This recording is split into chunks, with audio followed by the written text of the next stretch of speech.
el experimento que vamos a hacer hoy día en este webinar básicamente trata de resumir un poco ya lo que se ve bastante en mayor profundidad en un curso de más o menos 12 horas, dependiendo de dónde se haga,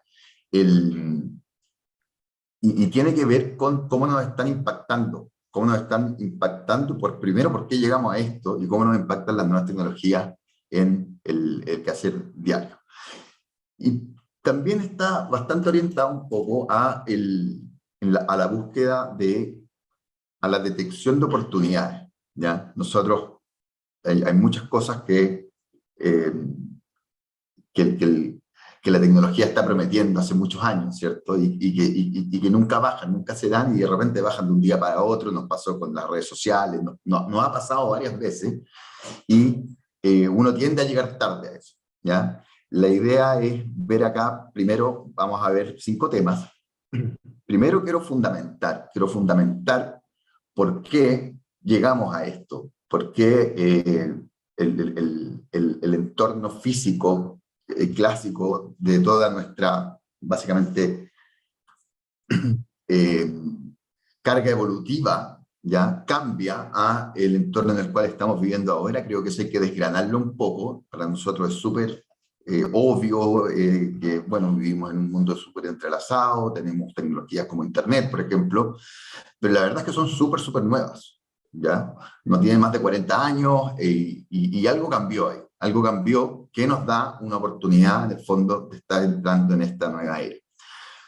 Y eso crea, de alguna manera, una industria paralela, que ahí nos vamos a meter un poquito en casos, de una industria que se basa en datos. Ya yo puedo ser experto en mi negocio, yo vendo zapatos, qué sé yo, pero los datos de alguna manera empiezan a ser un activo relevante y me empiezan a interesar, porque puedo apoyarme, tomar mejores decisiones, y automatizar cosas, y un montón de cosas que vamos a ver durante el web. ¿Ya? Eso genera un cierto acomode en la misma industria, porque yo no puedo tener a todos los expertos de datos en mi fábrica de zapatos, y tampoco puedo tener a alguien de experto en datos que no entienda nada de cómo se hace un zapato, por ejemplo. ¿Ya? Y eso obviamente se gobierna de alguna manera, y tiene una cierta estructura. Después vamos a avanzar, vamos a hablar un poquito de todo lo que es inteligencia artificial, machine learning, ¿ya? Qué es lo que es la analítica avanzada un poco, ¿ya? Y cuáles son, en el fondo, eh, las cosas que tenemos que prever al momento de aplicar este tipo de cosas. Existen una infinita cantidad de modelos, por lo tanto no los vamos a ver todos, vamos a tener una cierta pincelada de ver cómo estos modelos operan, cómo funcionan, y en la práctica en que hay que fijarse, en que hay que tener cuidado. Después vamos a hablar de tecnologías de experiencia. Tecnologías de experiencia están ahora recién penetrando los mercados. Si bien existen hace tiempo, estas cosas se demoran en decantar, y como les decía, de pronto decantan de un día para otro.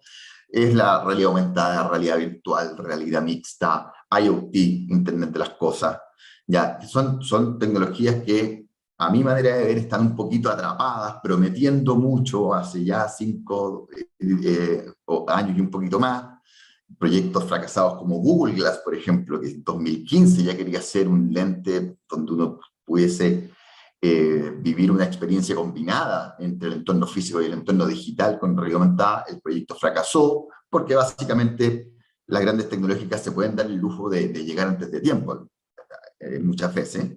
Pero el tema, bueno, tratemos de responder esa pregunta bueno, ¿cuándo revienta esto? ¿Ya?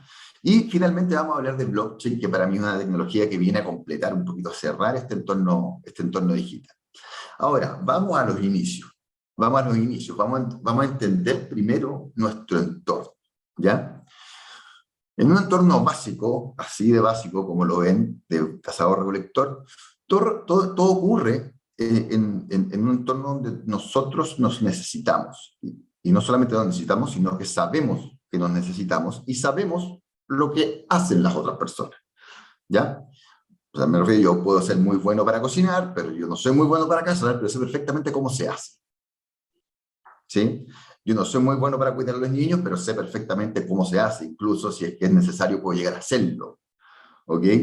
Los niños básicamente pasan a ser los fondos de pensiones. Yo hoy día le pregunto a cualquiera de ustedes cómo se administra un fondo de pensiones. La verdad es que va a ser difícilmente logre, incluso de gente experta en finanzas, una respuesta así muy, muy profunda, porque todo ahora se complica. En este entorno todo era más simple. Las manadas nos superaban en promedio los 60 individuos y a veces llegaban hasta 150. Y como cualquier especie, tiene su limitancia eso, ¿cierto? Nunca se han visto 1 millón de elefantes caminando juntos por la sabana porque tienen su estructura y llega un minuto en que esto se separa en manadas más chicas, ¿ok?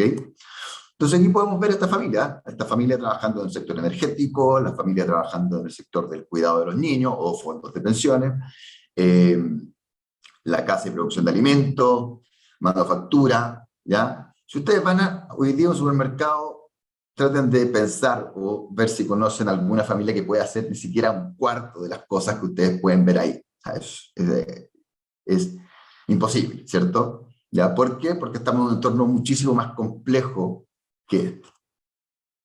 Y esto se cruza un poco con Dunbar, es un antropólogo que estudió las conexiones neuronales que nosotros podíamos recibir, la cantidad de estímulos, y él llega a un número, llega a este número de 150 que calza con 150, 160, que son las manadas de sapiens más grandes que se llegaron que se han llegado a descubrir, ¿cierto?, en la época del cazador-recolector. Hoy en día, ¿cierto?, hace ya 40 años que estamos en una revolución tecnológica bastante fuerte, con Internet, por ejemplo, las redes sociales.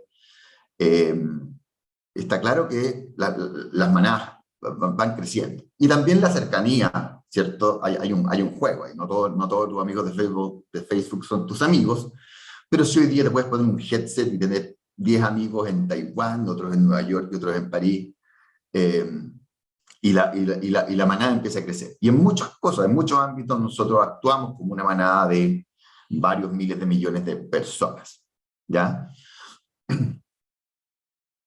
¿Cómo se hace esto? ¿Cómo se hace esto desde el punto de vista un poquito más antropológico?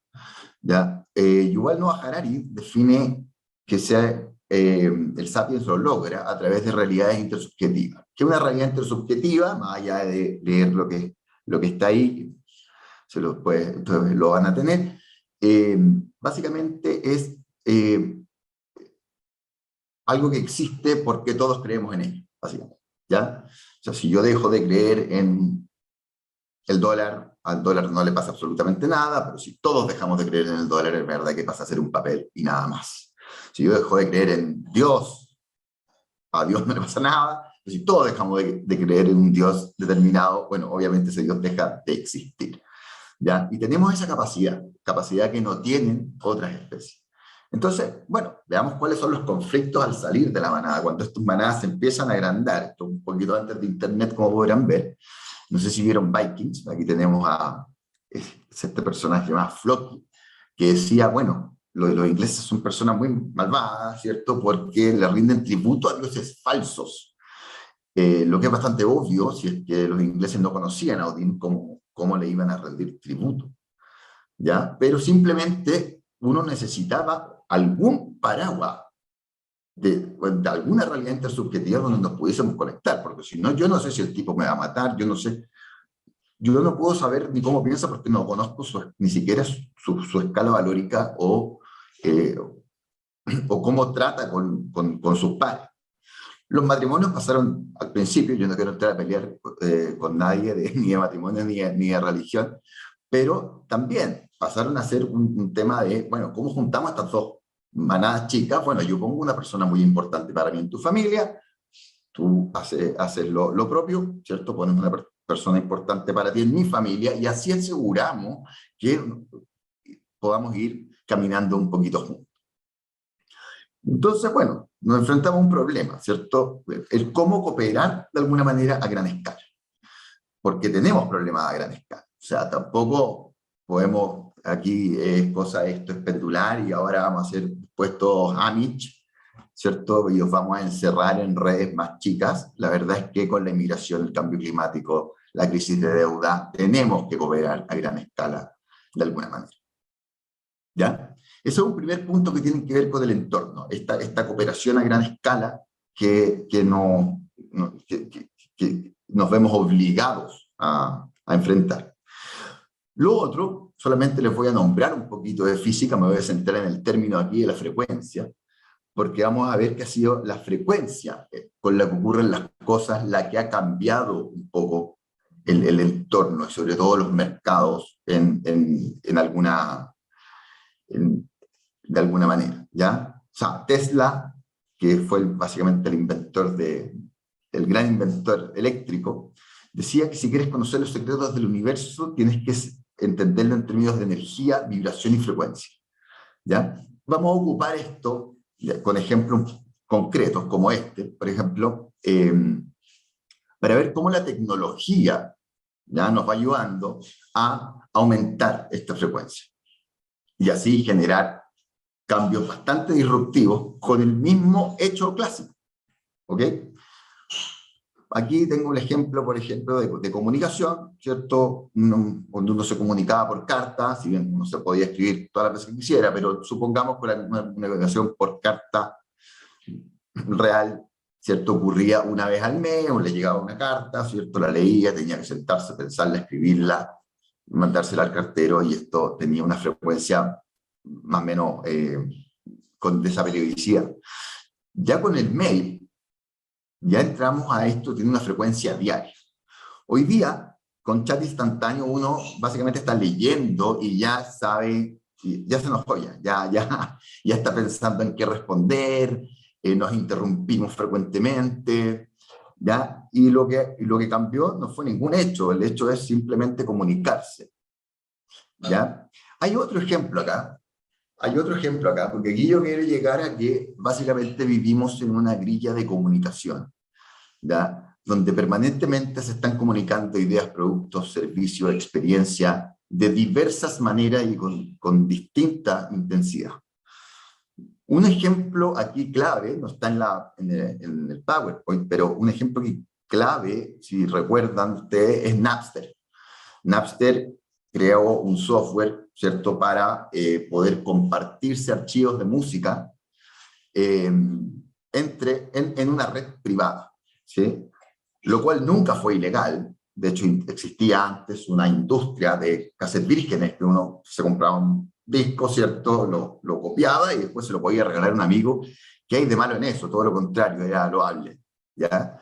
El problema es cuando lo empezamos a hacer todos los días y a cada rato. Claro, básicamente derrumbaste una forma de hacer, derrumbar un modelo de negocio. Si bien Sony le gana la demanda a Napster quiebra, después vamos a ver en un ratito, aparece SoulSeek, Ares y hasta, bueno, lo que conocemos hoy en día, que ya básicamente muy poca gente compra discos. Y a lo que me refiero con hacer crecer la manada acá, ¿ya? Esta idea es de Don Tapscott, es que a mí no me gusta mucho hablar de cuarta revolución industrial, ¿ya? Como si la revolución industrial fuese teniendo ciertas etapas. Yo creo que Internet de alguna manera nos hace crecer a otra escala, que es a una era de inteligencia en red. El ejemplo más burdo, que ustedes no me van a querer confesar, pero es bien clásico, es que la mayoría de nosotros hemos escrito una palabra en Google, por ejemplo, para saber si está bien escrita. ¿Ya? Lo que estás haciendo en ese minuto es ocupar la inteligencia de otra persona. Y ese es un ejemplo súper básico. ¿Ya? O sea, si nos vamos a foros de programación, foros de cualquier tema, o sea, cuán productivos o menos productivos serían ustedes un día sin esta capacidad, ¿cierto?, de compartir conocimiento, ¿ya? Entonces, este salto es el que quiero ahondar un poquito y analizar en las próximas slides.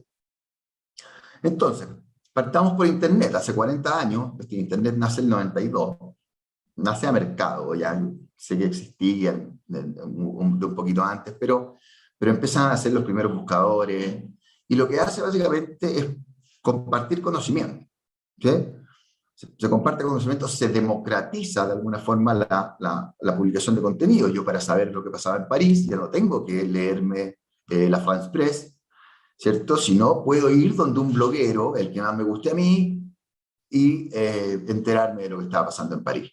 Y eso, de alguna manera, ya descentraliza. Dejamos de depender de grandes medios. El siguiente paso, que pasó un poquitito más desapercibido en términos tecnológicos, pero fue muy potente, porque estas redes, como les comentaba, de Napster, Soulseek, Aries, lo que hacen es pues, que uno, a través de esta grilla de comunicación, pueda generar redes para compartirse archivos, sin la necesidad de pasar por ningún ente central. ¿Ya? Esto fue súper revolucionario. Es más, bueno, la historia ahí con Sony, cómo se readecúa todo el modelo de negocio de la música es bastante interesante.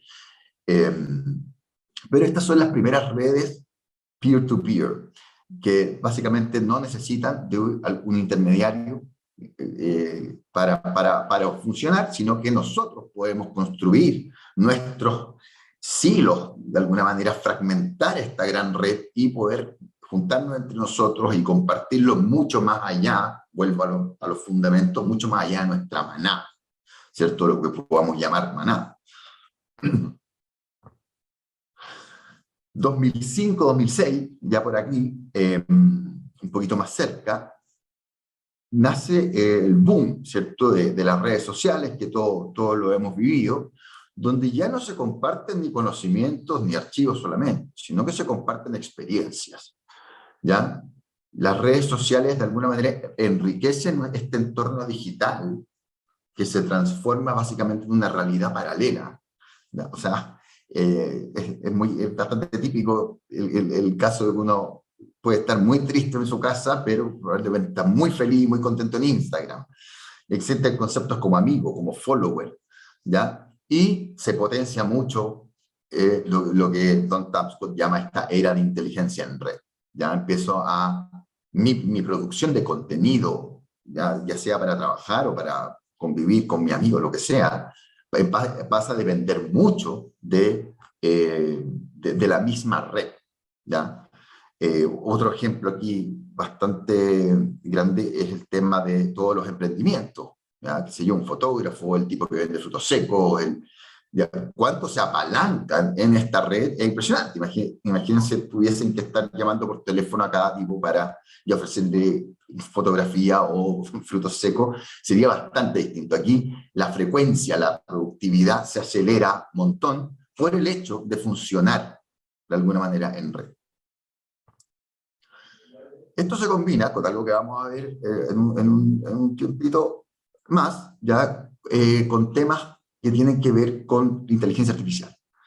Ya, básicamente, no vamos a alcanzar a entrar en detalle en inteligencia artificial hoy día, pero yo lo enmarcaría es un intento por emular el comportamiento humano. ¿Ya? Uno lo puede emular en varios criterios.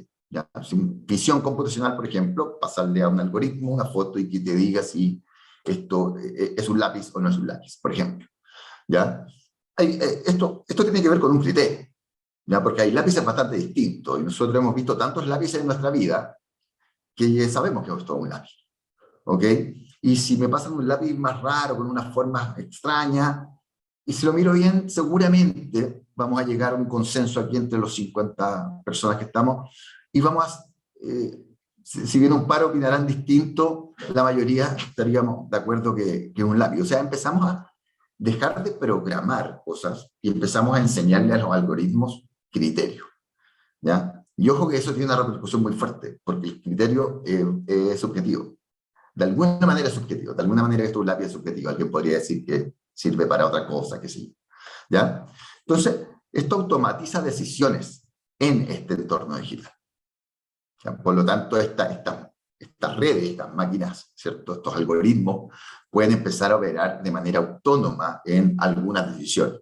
decisiones tan básicas como sugerirte un amigo en Facebook, o decisiones mucho más complejas como decidir si hay que abrirle el tórax a alguien o no por un algoritmo de inteligencia artificial, ¿ya? Y eso obviamente tiene que ver con el criterio de dónde la aplicamos y cómo la aplicamos, y cómo nos hacemos cargo cuando el criterio de la inteligencia artificial falla, ¿ya? Otro elemento muy potente es el Internet de las cosas.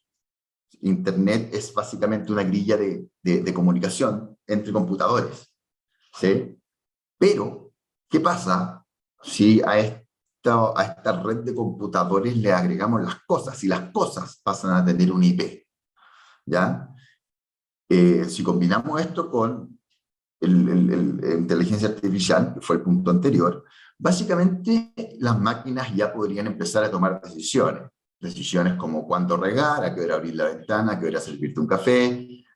Yo sé que estamos en una etapa bastante básica, pero ya industrialmente, en digital twins de fábricas, por ejemplo, ya las máquinas están tomando decisiones bastante potentes en términos productivos.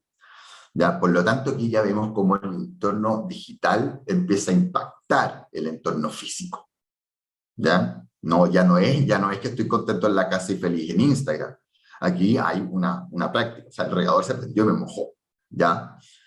Eh, y bueno, esta es una opinión personal, pero la idea es que venga a dar mi opinión acá.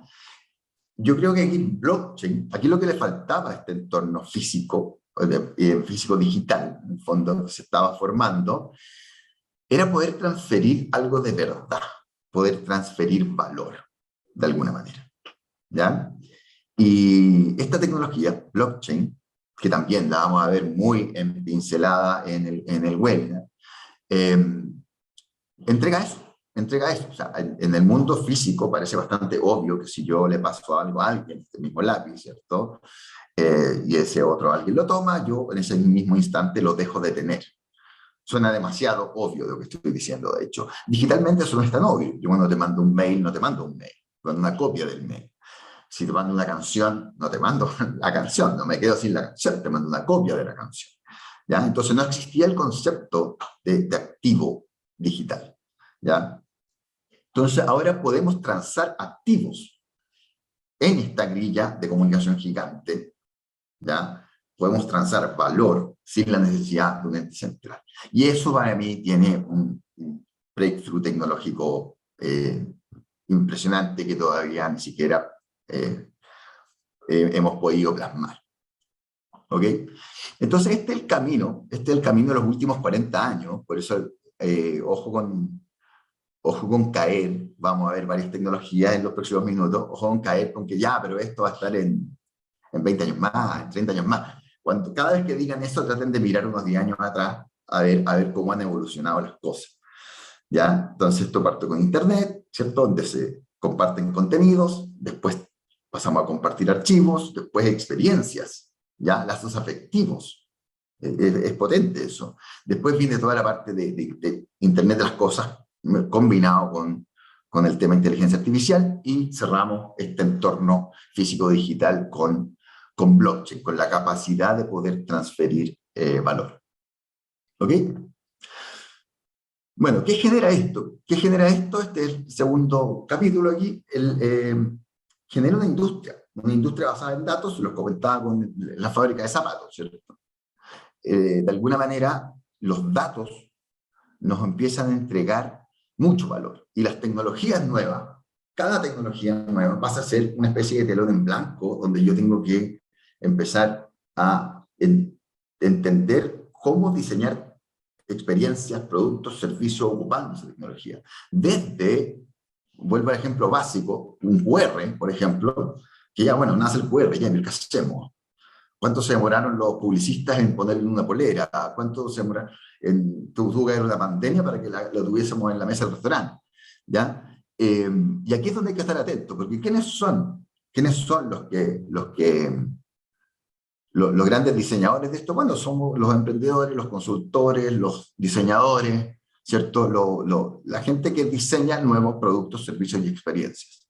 Y muchas veces, cada una de esas tecnologías no es en sí misma algo revolucionario. Y aquí hay un ejemplo de Uber, por ejemplo, donde las aplicaciones web ya existían, el control de flota existía hace muchos años, ¿ya? GPS también existía hace muchos años, los sistemas de pago online también, probablemente faltaba que se masificara un poquito el uso del smartphone y ya está, ¿ya? O sea, y la innovación ocurrió. No es fácil crear un Uber. Pero si uno lo mira hacia atrás, bueno, sabes que no había ninguna tecnología tan revolucionaria, sino que solamente había que estar muy pendiente de qué es lo que estaba puesto sobre la mesa y, cómo, y cuáles eran las necesidades que había que resolver. ¿Ya? Otro ejemplo bastante clásico es Netflix. Netflix, el único el breakthrough tecnológico que se supera es que el ancho de banda supera los 5 megabytes por segundo. Y el resto, básicamente, lo que intentan hacer ellos, lo voy a pasar un poquito rápido, porque en el caso de Netflix lo veo muy en profundidad, pero y lo que intentan hacer ellos es, primero, era emular la experiencia, ¿cierto?, de alguien caminando por una tienda llena de películas, ¿cierto?, con alguien que te podía asesorar, sin estar con esa persona. Sin estar con esa persona, simplemente teniendo la tele al frente. Entonces, ¿por qué pongo aquí a Lupac, por ejemplo? No sé, le podría poner otra cosa, y eso tiene que ver con cómo analizo el rastro, el proceso, los datos, las miguitas de pan que va dejando en el camino el usuario para poder hacer analítica avanzada de datos y modelos de recomendación. ¿Ya? Modelos de recomendación tanto en personas, ¿cierto? Tú te pareces a esta persona, ¿cierto? Porque te gustan las mismas temáticas, porque un montón de cosas que tengan que ver con el contenido de la película. Ya, el modelo de Netflix aquí es bastante complejo, no es que me gusta lo romántico o el drama, ya va mucho más allá. Hay variables como incluso la luminosidad que tiene la película, hay gente que le gusta ver cosas más oscuras, la cantidad de desnudo que tiene la película, qué actores participan, y de alguna manera hay modelos que, ¿cierto?, encuentran una métrica de similitud entre personas y dicen, bueno, estas dos personas están en el mismo clúster, en la misma. Y también pueden hacer el modelo con las películas, ¿cierto? Las series o películas. ¿Ya? ¿Cuál es el factor aquí diferenciador? Porque como la tecnología, lo único que hubo que esperar fue que fuese transferible de manera más dúctil, la verdad es que cualquiera puede competir acá. ¿Ya? Lo que hicieron estas empresas fue básicamente partir desde un modelo de negocio que trataba de emular a un tipo caminando por un pasillo lleno de películas a ser empresas completamente basadas en data. ¿Ya? Y si se dan cuenta, de alguna manera Netflix no controla mucho quién ve. Esto, si bien está, yo sé que cambia ahora, ¿ya? Pero esto ya es el final de la historia. Por lo general uno puede tener a varias personas, incluso en localidades distintas, ocupando la misma cuenta, y les da lo mismo, porque lo que están comprando básicamente es tu data. ¿Y para qué? Ya no es para ver qué película te van a ofrecer. Ese fue el gran cambio del modelo de negocio. Antes era para ver qué película te van a ofrecer, porque a mí me interesa que tú te suscribas y básicamente venderte horas de película. Ahora, ellos estudian tus datos para ver qué películas tienen que hacer. O sea, Netflix se convirtió desde la competencia de Blockbuster a una de las productoras de cine más grandes del mundo. Ellos ya el negocio no es mostrarte la que tú quieres ver, es estudiarte para ver cuál tienen que producir. ¿Ya? Y bueno, y en materias más, en el día a día, ¿cierto? En nuestras empresas, en nuestro trabajo, ¿qué tenemos que empezar a cuestionarnos? Primero, ¿dónde están estos datos? ¿Dónde están estos datos para poder analizarlos, poder generar estos modelos de machine learning, ¿cierto? O inteligencia artificial o lo que sea, y utilizarlos para mejorar la toma de decisiones. Y la verdad es que la mayoría están en sistemas que no fueron diseñados para analizar datos. Los ERP fueron diseñados para administrar los recursos de una empresa, el CRM, la relación con los clientes, los documentos que vuelan por toda la empresa con distintos objetivos. Internet está lleno de información. Una cámara de seguridad, por ejemplo, es para la seguridad. Pero ¿qué pasa si yo puedo hacer un doble clic a eso y nutrirme esos datos y entender el promedio de edad de la gente que está entrando a mi tienda, por ejemplo? ¿Ya? Lo mismo con el Wi-Fi. Y obviamente todo lo que hay en redes sociales. ¿Ya? Y esto genera, ya estas terminologías pueden cambiar según a quien lean, ¿sí? Pero esto genera básicamente una industria donde yo tengo todo el tema de almacenamiento, todo el cloud computing, que fue creciendo mucho en los últimos años, y ahí cuando les digo, cuando digan, esto no va a cambiar de aquí a 50 años, miren un poquito años para atrás, nomás, miren 5, 10 años para atrás en lo que es cloud computing. De hecho, les cuento rapidito una anécdota. Yo en las primeras empresas que trabajé por ahí por el año 2008, 2009, sacar los datos a la nube era un sacrilegio, porque lo más estratégico de mi empresa, me decía el directorio, son mis datos, son mis clientes. Y hay un paper muy bueno ahí que habla de la historia de la electricidad en paralelo con el computing. Entonces tú les decías, bueno, pero ¿cómo el, el, la electricidad es mucho más estratégica que tu cliente? O sea, sin electricidad aquí nadie puede prender un computador, nos vamos todos para la casa, la empresa quiebra, ¿cierto? Y sin embargo no hay ningún gerente de electricidad, ¿ya? Y eso pasó en la segunda mitad del siglo XIX, que, bueno, al principio las empresas tenían un dínamo abajo y generaban su propia electricidad, hasta que lo obvio era que viniera un especialista y les vendiera electricidad. Y si se dan cuenta, las empresas desde hace 100 años lo que hacen es externalizar sus recursos más estratégicos, que es la electricidad, ¿ya? Lo mismo está pasando con el cloud. Y después tenemos esta disyuntiva, ¿cierto? Hago las cosas solo, tengo la fábrica de zapatos, me contrato, ¿cierto? Un data scientist, algún tipo que haya estudiado estas cosas y sea muy bueno para hacer modelos y que entienda de zapatos, porque lo va a tener metido en mi fábrica, ¿cierto?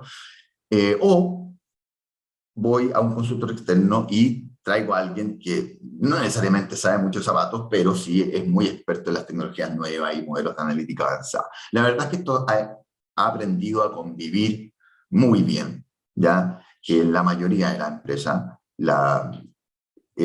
algo interno tienes que tener, porque alguien tiene que dialogar con el consultor externo, y por lo general las áreas internas se las comen un poquito el día a día, por lo tanto para tecnologías como Video Analytics, siempre las tecnologías que van un poquito más avanzadas, el especialista de afuera es incomparable también con lo que sabe el de adentro. O cuando tienes que hacer modelos de datos, cosas que la hace una vez, por lo general uno convive en esta industria, ¿ya? Y bueno, y esto también, ¿cómo lo hago? Lo hago a través de una consultoría. Está muy de moda el concepto de Software Factory, donde yo tengo una idea de, qué sé yo, la app que venda mis zapatos, llamo un Software Factory, él lo construye y se queda con un porcentaje del negocio por ahí, ¿ya? Todas estas cosas hay que tenerlas bastante en consideración, y sobre todo te digo esta, ¿ya? Que esto, la mayoría aquí de los proyectos fallan por estar básicamente mal gobernados. Donde hay que considerar no solamente la parte tecnológica, sino que hay que considerar la parte tecnológica, los procesos, los datos se generan en procesos, más allá de los sistemas que vimos una slide atrás, los datos se generan en procesos, y los datos son básicamente miguitas de pan que van cayendo dentro de procesos donde participen sistemas, personas, da lo mismo, pero o el dato quizás se almacene o no se almacene, quizás me doy cuenta que lo tengo que almacenar. Y bueno, y las personas. Porque si las personas no entienden este cambio, esta transformación, la verdad que es imposible llegar a puerto. ¿Ya?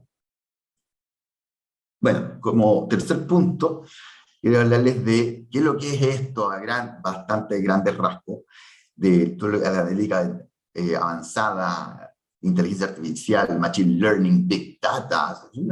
Seguro han escuchado deep learning, un montón de conceptos, ¿ya? Y la verdad es que existe una gama bastante amplia de modelos que no caben todos en esta slide, pero les quería hablar solamente de una diferencia en el approach, ¿ya? Por un lado, tengo toda la patita estadística, ¿ya? Donde lo que hago es tomar una muestra chica, ¿cierto? Intentar inferir qué es lo que ocurre en la población. Entrevisto a 1000 personas y intento inferir quién va a ser el próximo presidente, qué sé yo, ¿ya? Y por otro lado, tengo el data mining, que es un approach súper distinto porque yo ahí sí que le paso todos los datos, aprovechamos este mar de información en el que vivimos, ¿cierto? Y el modelo es el algoritmo el que empieza a picar como buen pirquinero, pues se llama data mining, y las conclusiones aparecen, se encuentra un patrón, ¿ya? Dentro del data mining tenemos los modelos no supervisados.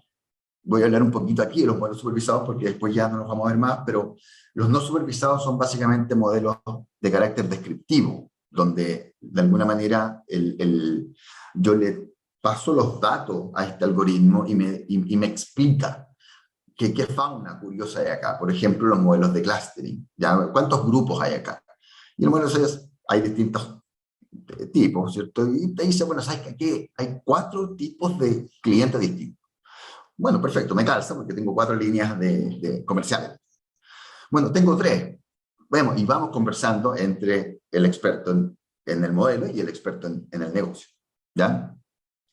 Los modelos supervisados son modelos donde yo tengo una variable que controlar. ¿Sí? Yo quiero saber, yo le voy a pasar los datos, pero yo quiero que el modelo sí me responda sí o no a algo. Quiero que me responda cuál va a ser el precio de la acción en una semana, quiero que me responda si este cliente en particular se va a fugar, lo voy a perder o no lo voy a perder, quiero que me responda cuál es la probabilidad de que alguno de ustedes vuelva a ver un webinar el próximo mes, quiero que me responda algo, ¿ya? Por eso se llaman modelos supervisados, ¿ya? Y como les decía, la inteligencia artificial es un objetivo un poquito más amplio, que encierra básicamente intentar combinar estos algoritmos, ¿ya? Para crear un artefacto analítico, en el fondo, que pueda emular de alguna manera el comportamiento humano.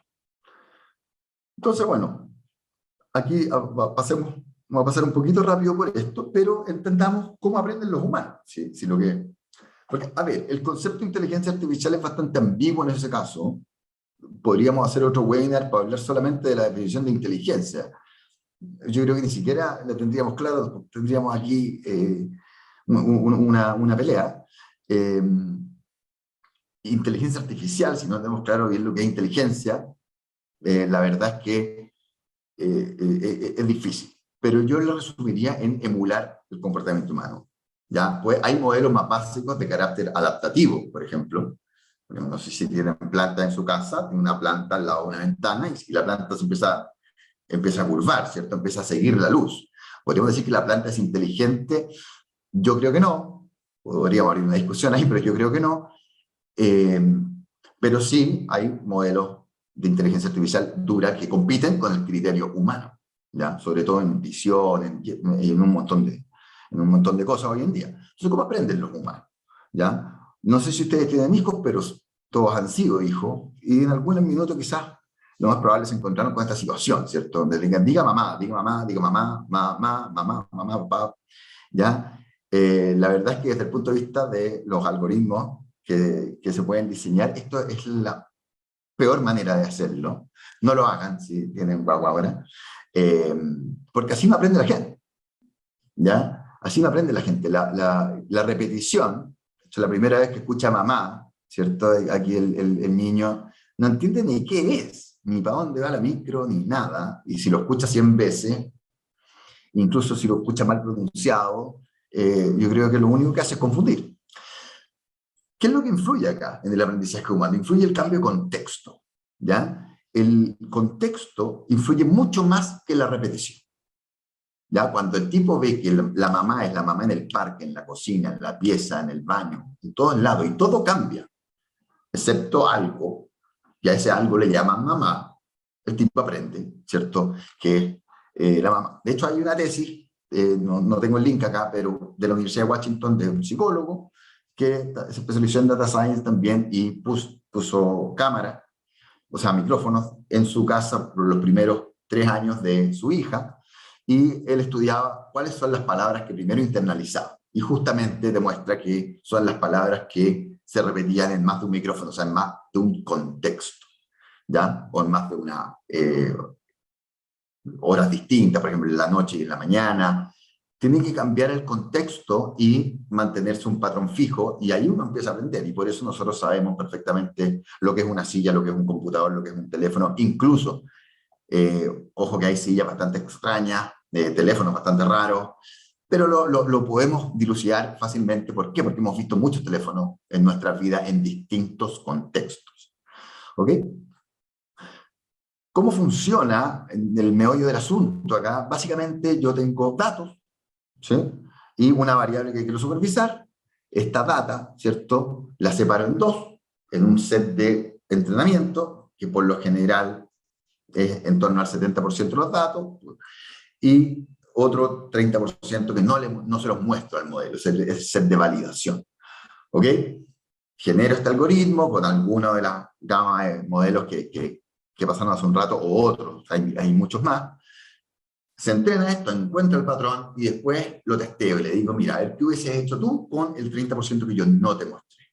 Y veo en el fondo en cuántos casos, ¿cierto?, el modelo le achunta. ¿Ya? Obviamente esto es una explicación súper básica, pero yo quiero ir más a fondo, más allá de la matemática, en los cursos que se hacen con respecto a esto, obviamente se ve más en profundidad, pero más allá de eso, me gustaría ahondar en, ojo, que aquí hay un criterio. Y si hay un criterio, el modelo se equivoca.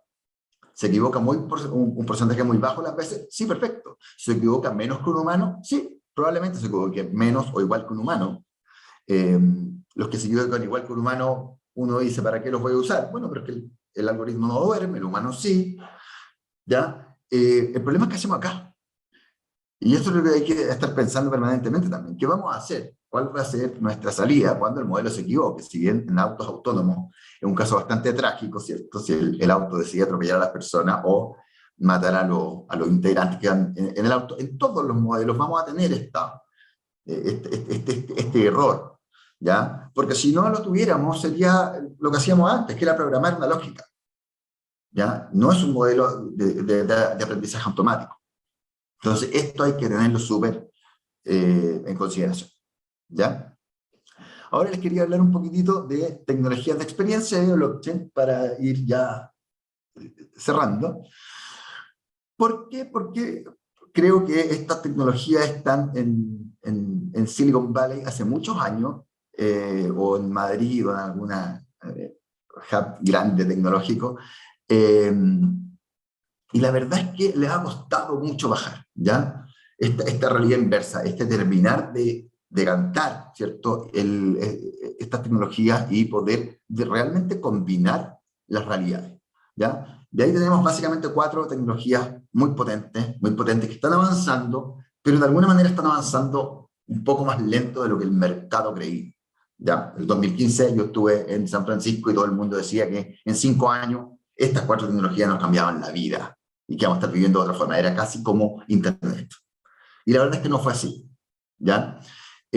Son la realidad virtual, realidad aumentada, realidad mixta, que es la combinación de las dos, y el Internet de las cosas, ¿ya?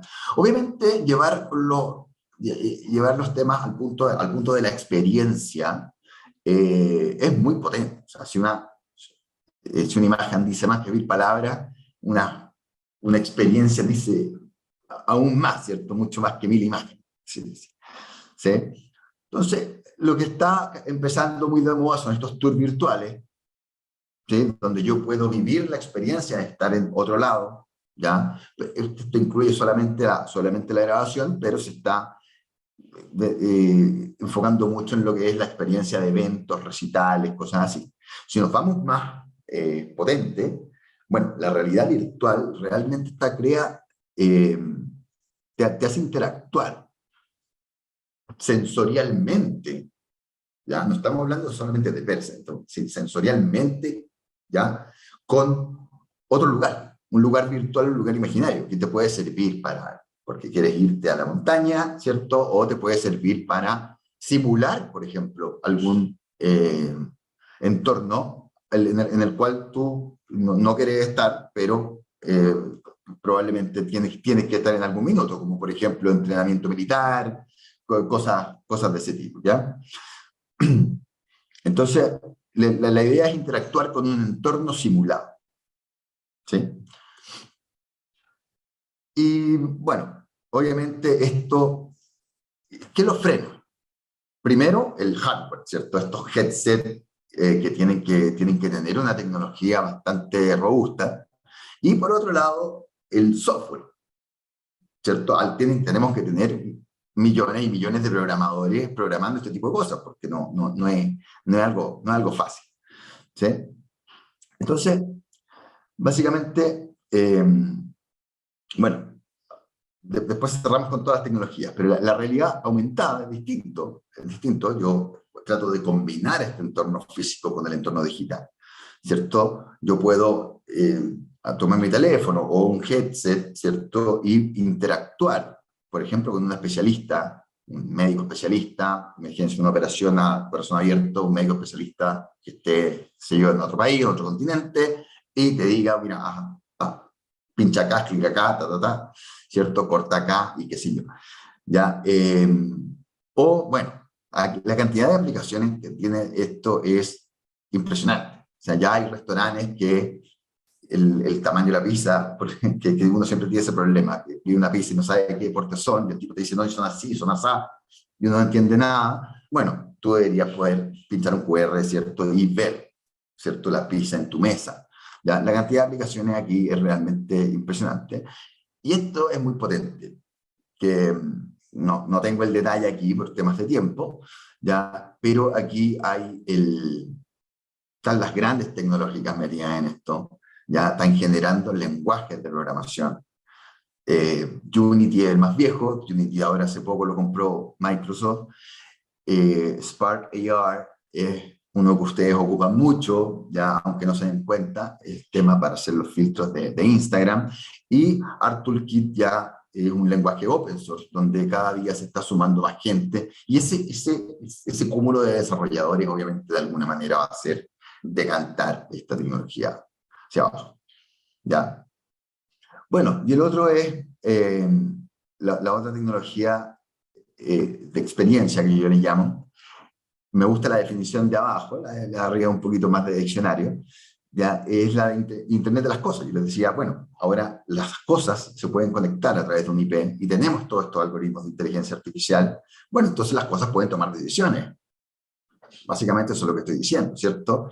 Y la definición aquí es la interactividad inteligente entre humanos y cosas para intercambiar información y conocimiento para la creación de valor. Ya, eso, si bien en todo lo que es industria está muy avanzado, en minería está muy avanzado, algo hay en domótica, pero le falta un poquito para caer. Lo que yo creo es que cuando caiga, es que va a caer bien fuerte, ¿ya? Y yo creo que está pasando, estas cosas son fenómenos, estas cosas no se trata de esperar un día, uno no se da ni cuenta, no nos dimos ni cuenta y estamos todos metidos en Facebook. Aquí yo creo que va a pasar lo mismo, ¿ya? Entonces, bueno, como les comentaba, para resumir esto nomás, hay un tema de software, ¿cierto? Donde que las grandes tecnológicas estén metidas ayuda mucho, porque se empiezan a generar nuevas cosas y empieza a haber un cúmulo de desarrolladores creando y creando y creando cosas. Hay un tema de hardware, ¿ya? Que nace esto con Google Glass 2015, 2014 empieza el proyecto Google Glass, y básicamente se va, no tiene futuro. Hay un montón de iniciativas donde esto ha ido fallando de alguna manera, eh, porque son un poquito adelantadas a su época, porque no hay mercado todavía para hacer esto, porque el software no está tan avanzado, y por lo tanto lo que falta es generar buenos modelos de negocio. Y una de las formas de generar buenos modelos de negocio es darle propiedad al código, ya tener esta propiedad sobre un activo digital, ¿ya?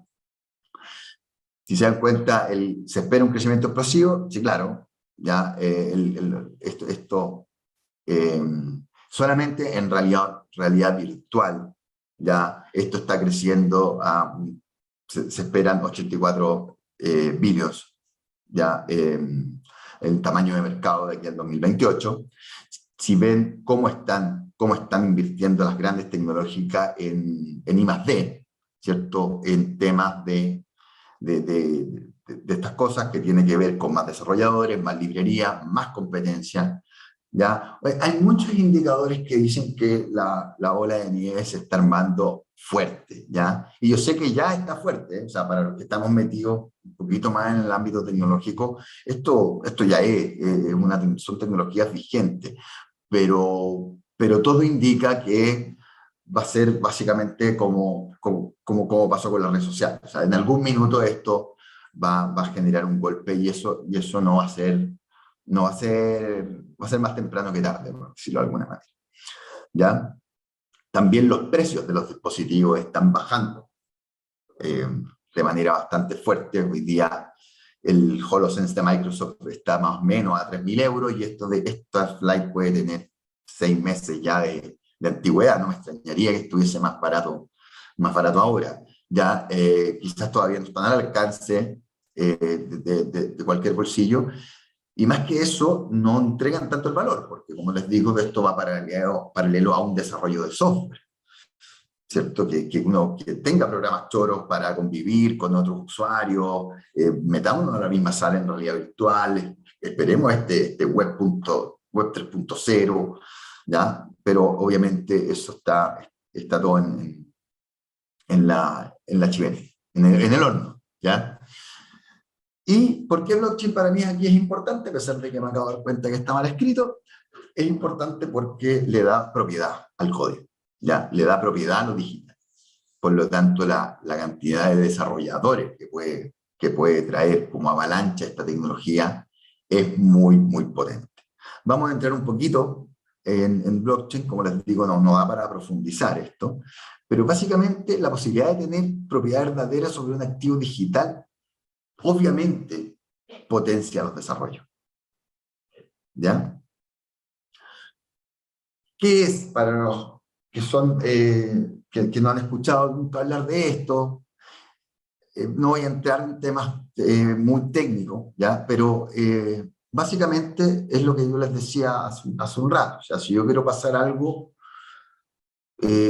cuestionármelo, si cambió el entorno, ¿cierto? Y estamos conviviendo en un entorno físico-digital, bueno, ¿cómo te paso algo si tú estás al otro lado del mundo? O a 2 cuadras, pero básicamente la única manera de hacerlo, hasta antes de blockchain, es mano a mano. O con algún verificador del verificador del verificador, y dependiendo de la transacción que uno quiera hacer, hay más verificadores en curso, ¿cierto? Entonces, ¿cómo lo hago de manera digital? Blockchain resuelve ese problema, lo resuelve por un montón de modelos de consenso, que no voy a entrar en detalle en el webinar, ¿ya? Pero en el fondo se produce un triángulo entre confianza, transparencia y regulación, ¿ya? Porque si podemos ser dueños de un activo digital y podemos traspasarnos, ya sea información o valor, pero de tú a tú, por esta red, ¿ya? Esto tiene un montón de aplicaciones. O sea, la primera, transferir valor, ¿cierto? Bitcoin es pionera en eso, y para mí es un caso aparte, muy distinto a todo lo demás. No es que lo demás no lo encuentre valorable. Supply chain. Imagínense yo poder comprar una pera en el supermercado y saber perfectamente de dónde viene, saber si es que en verdad es orgánica, saber un montón de cosas que en esta base compartida, ¿cierto? Pueden ir quedando de manera inmutable, ¿ya? No quiere decir que no existan errores, ojo, no quiere decir que no existan errores porque uno puede cometer errores, pero si alguien comete el error, como queda en una base inmutable, sabemos perfectamente quién fue y sabemos cuántas veces fue y se puede reparar, ¿cierto? Un tema que se está hablando mucho y hay muchas empresas trabajando es la información médica, ¿ya? Mi ficha médica debiese ser mía, ¿cierto? Y si yo voy al médico y me dice, oye, pero muéstrame la radiografía que te hiciste hace 2 años en la misma rodilla, qué sé yo, bueno, yo le daré acceso a la información que quiera ver. Pero si estamos hablando de mi rodilla, ¿por qué él tiene que saber que yo tomo, qué sé yo, una pastilla X? ¿Ya? La información debiese ser de uno, ¿ya? Y esos son también temas que se pueden solucionar con blockchain. Obviamente, también todo lo que es derecho de propiedad, solo ahí para hacer paréntesis, o sea, para ahondar un poquitito, no sé cuántos de ustedes tienen una casa propia, pero les comunico, ustedes no tienen ninguna casa. Ustedes lo que tienen es un registro en un conservador de bienes raíces que les da un derecho sobre la casa. La casa no se puede vender, la casa es una estructura inerte, ¿ya?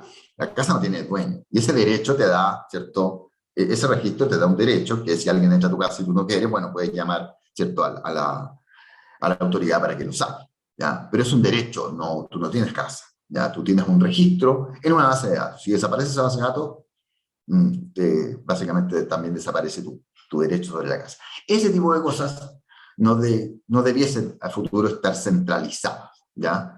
Igual que el registro civil, ¿ya? No, básicamente, no sé, el típico caso de que viajo a España con el pasaporte chileno, pero después me fui con el pasaporte italiano, bueno, y ahí hay veces que se pierde un rastro. ¿Para qué? Sí, podríamos perfectamente tener una base integrada y saber dónde está cada uno, ¿ya? Y bueno, y así en un montón de cosas, ¿ya?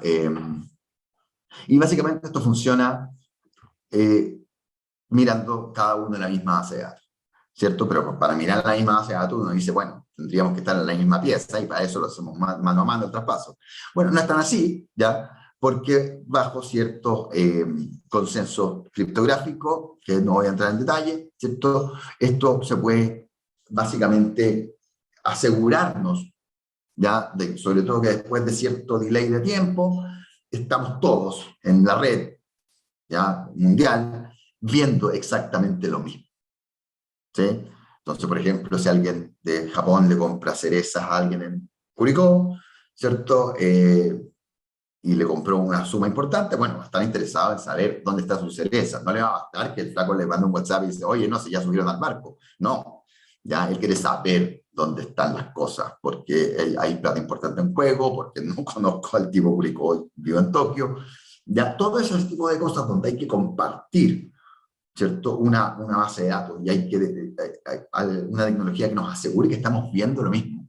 Básicamente funciona o se puede elaborar con este tipo de tecnología, ¿ya? Y solo para cerrar, esto tiene un impacto muy fuerte en lo que hablamos al principio, en Internet, ¿ya? Si bien la web 1 lo que hacía era compartir información, ¿ya? Ya la web 2 donde se habla del boom de las redes sociales, donde uno interactúa, como les digo, aquí hay lazos afectivos, y esto es muy potente, entonces uno, como lo va viviendo en el tiempo, no se da cuenta. Web 3 está totalmente pensado en ownership, en propiedad. ¿Ya? Yo podría ser propietario, efectivamente, de cosas digitales en esta web. Te puedo poner un headset, por ejemplo, e invitarte a un evento y que solamente tú puedes entrar porque tú pagaste la entrada, porque me hiciste una transferencia y te puedo invitar a un museo, te puedo invitar, y la idea es que se construya ya todo un ecosistema, todo un entorno muy power en la web, ¿ya?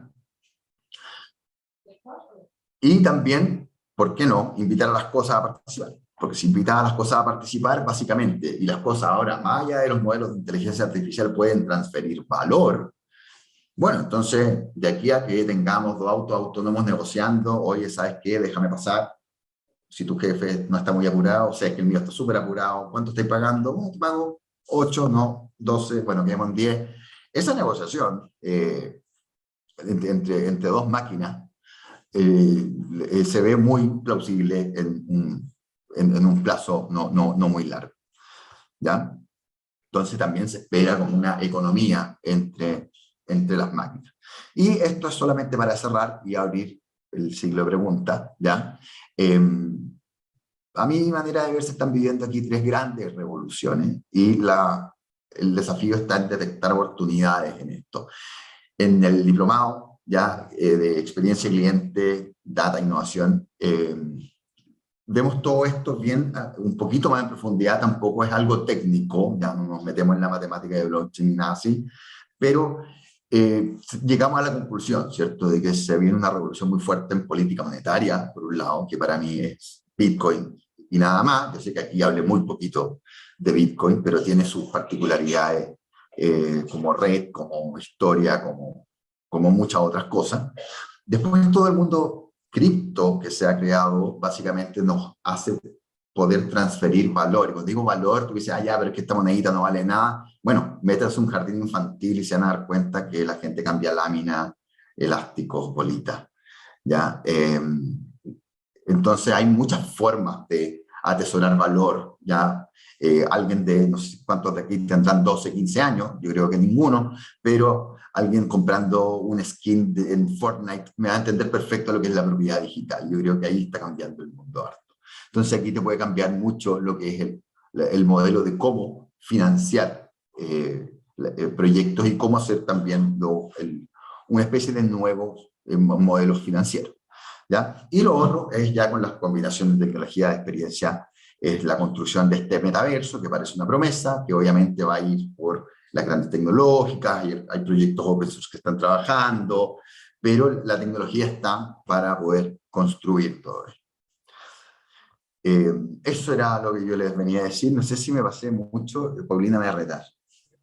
No, Juan Pablo, ¿No? muchas gracias por tu presentación, por tu motivación en explicarnos todos estos contenidos.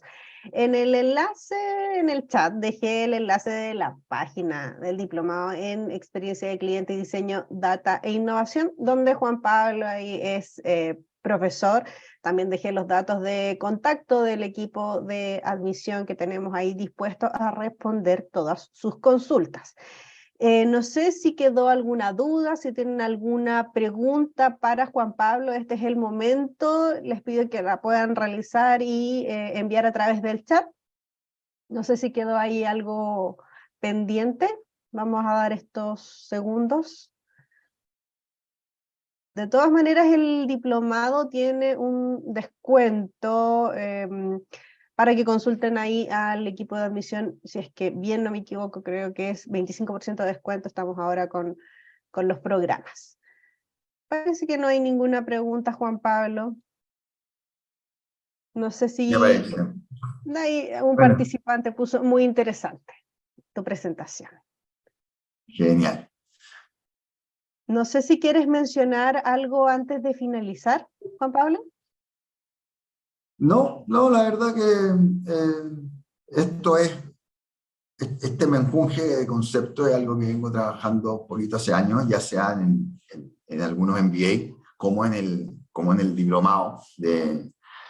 Y, y yo creo que los invito a estar atentos y a participar de esta red. Yo creo que no es fácil darse cuenta, por eso ponía el ejemplo de Uber, de Netflix, no es fácil darse cuenta cuando uno tiene las cosas ahí, está todo sobre la mesa para poder lograr algo interesante. Y esto está abierto para todos, así que los invito a estar súper al tanto. Si tienen alguna pregunta que les nazca después, los invito a hacerla por LinkedIn, no, sigamos en contacto y eso. Ya, mira, ahí nos enviaron preguntas, bueno, agradecimientos a tu presentación y si se puede ver por YouTube, vamos a enviarle el enlace al correo al cual ustedes se inscribieron a este webinar. Vamos a enviar ahí el enlace del video y los datos de admisión para reforzar ahí la comunicación. Hay una pregunta, ¿cómo va el estado tras estos dominios? Censos, análisis de datos, de beneficiarios segmentados, etcétera. Ahí no No, tenemos el nombre del participante. no entiendo la pregunta y no puedo hablar. No, por un tema de seguridad tenemos habilitado, pero por Ya. último invito a la persona a desarrollar ahí más su pregunta. Nos dicen súper la presentación, quizás alguna mención respecto al coaching o sesión de apoyo psicológico con inteligencia artificial. O sea, yo creo que todos los trabajos, ya que donde uno puede, mediante ejemplos, ya entrenar a alguien, van a estar totalmente invadidos por temas relacionados con inteligencia artificial. No quiere decir que eso le vaya a quitar la pega ni al médico, ni al psicólogo, ni al coach, ¿ya? Pero sí, obviamente, lo más rentable, y también respondo ahí qué opinas sobre GTP4, siempre va a ser la combinación máquina-humana, un poco.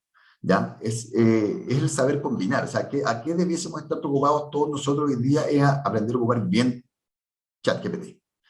Ya es la tecnología del momento, es lo que está pasando. Y yo me he encontrado, tengo amigos periodistas, por ejemplo, que me dicen, yo jamás voy a ocupar eso porque, bueno, pero yo creo que eso es un poquito enchapado en la antigua y al final hay que tener cuidado porque el mundo cambia muy, muy rápido. Eh, pero hay que saber ocuparlo bien. Y es un poquito lo mismo que Google. Si yo le digo a mi mamá que busque algo en Google, la verdad es que la señora se demora como 3 horas en buscar algo bastante fácil de buscar, porque no está acostumbrada nomás, y lo sabe ocupar. O sea, no se trata de saber que las cosas están ahí, se trata de eh, saber ocupar la cabalidad, sacarle el mejor jugo posible. Perfecto. Se entiende de los ejemplos, pero el discernimiento, el llegar Pero a es que, comprender. es que ocupamos ejemplos. Básicamente, como les decía, tú sabes lo que es un lápiz porque has visto muchos lápices en tu vida. Básicamente estamos entrenando algo mediante experiencias. Ahora, ¿cómo le traspasas esa experiencia a un algoritmo? Es algo que la gente que nos dedicamos a la analítica de datos, obviamente la pensamos, y una de las cosas más importantes, si nos vamos ya al doble clic más matemático, es, bueno, es cómo le pasas las variables al modelo, no solamente qué variables le pasas, ¿ya? ¿Cómo tú puedes llevar eh, o poder plasmar esa experiencia que le quiere pasar en datos? ¿Sí? Porque le dice, oye, quiero saber cuántos clientes se van a fugar el próximo mes. Y le pasas la edad del cliente, la antigüedad del cliente y la última transacción. Bueno, quizás no bastó y el modelo va a estar malo. ¿Ya? No, obviamente esto tiene que ver con, bueno, ¿qué es? ¿Cómo transfiero, cómo plasmo la experiencia de un cliente en el ciclo de vida, un montón de cosas, y le paso estas 20, 30, 80 variables a un modelo para que logre encontrar este patrón y me diga, sí, sabes que dada la experiencia, este tipo se va a ir. Y es una experiencia que solamente te podía dar el ejecutivo mirándolo a los ojos y decir, ah, flaco, esto lo vamos a perder. Y eso es un criterio. Perfecto, ahí vamos a responder la última pregunta de Philippe. ¿Crees que es posible que la inteligencia artificial se transforme en un peligro existencial? Por ejemplo, en 100 o 200 años máquinas que se automejoren decidan que los humanos no son necesarios. ¡Wow! No sé si que los humanos no son necesarios, no veo el futuro para allá. Sí que algunos humanos no son necesarios, ¿ya? Y suena feo lo que estoy diciendo, pero la clase explotada, por decirlo así, ya desde la revolución industrial, que siempre reclamó, ¿cierto?, estar un poco al debe con la repartición de la riqueza, es muy probable que pase a ser una clase innecesaria. Y eso nos va a traer muchos problemas, pero también soluciones. Ya se está hablando del Universal Basic Income, de tener un sueldo mínimo universal, ¿cierto? Porque la inteligencia artificial también le va a bajar los precios a las cosas, por lo tanto también repartirla va a ser un poco más fácil. Harari y Elon Musk hablan bastante de esos temas, pero eso yo creo que da para otro web, ¿ya? Pero sí se habla del useless class y es un peligro latente. Pero de ahí a que las máquinas lo pasen bien solas y no lo necesiten, yo lo veo difícil. Ya, Pero perfecto. sí que hay un porcentaje de la población importante que no la necesitemos. Eso es grave. Ya. Sebastián nos mandó la última pregunta y esta sí que va a ser la última por un tema de tiempo. ¿Existirán regulaciones en nuestro país para el boom de la inteligencia artificial según la intención que se le dé? Sí, entiendo que hay mucho trabajo avanzado, por lo menos en lo que es Sudamérica. En Chile está bastante avanzado. El problema es, te separo la pregunta en dos: sí va a haber regulación, no sé qué tan buena ni mala va a ser, pero sí sé que la regulación tiene un problema, ya que la regulación, la transparencia y la confianza, como dije una vez slide afuera, tienen que funcionar de manera, tiene que haber un triángulo armónico entre esas cosas, porque la regulación es muy difícil, que avance a la misma velocidad de lo que avanza la tecnología. ¿Ya? Y yo creo que ahí, pues, si volvemos al caso de Napster, es un ejemplo muy potente. ¿sí? O sea, la primera idea que se le viene a Sony a la cabeza es demandar a los niños que compartían música. ¿Qué les pasa? ¿Ya? Y si lo miramos con los ojos de hoy día, decimos, ¿pero por qué? Aquí igual, yo creo que tiene que haber una regulación, pero que tiene que, la transparencia, porque esto obliga mucho a que las empresas sean más transparentes, a que los que hacemos los modelos seamos más transparentes, porque la gente está premiando cada vez más la transparencia, ¿ya? La confianza, ¿cierto? Que el saber que las cosas que me están pasando, en verdad me las están pasando y en verdad no se las quedó otro, y la regulación, que también va a ser importante. Yo creo que hay que mantener un triángulo armónico entre esos tres conceptos.